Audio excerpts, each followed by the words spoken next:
এক সেকেন্ড মামা, তোদের ভাবি জয়েন দিচ্ছে। রিমন শোনো না, আসো দুজন একসাথে ফেয়ারিং খেলি। আরে না বটলে, এখন তো আমার বন্ধুরা সাথে আছে, তাদেরকে রেখে কিভাবে আমি তোমার সাথে ডুয়েতে খেলি?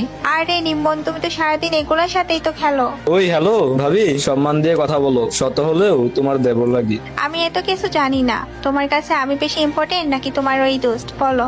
আরে জান, তুমি এইভাবে না বলে সুন্দর করে তো বলতে পারতা, তারা অনেক আগে গ্রুপ থেকে চলে যেত, কিন্তু তুমি তো আমার সামনে তাদেরকে ইনসাল্ট করছো।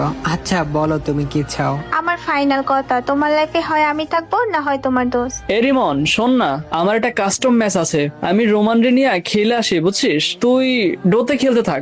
আরে দোস্ত চুপ কর, ওর সাথে রিলেশন আছে মাত্র 2 মাস হয়েছে, আর ওইখানে আমাদের 2 বছরের বন্ধুত্ব নষ্ট করতে বলে। লল, তাহলে তো মামা বিয়ের পর আমার আব্বু আম্মুর থেকে ওই আলাদা করবে না, ওইটার গ্যারান্টি কি? ধারা এক সেকেন্ড।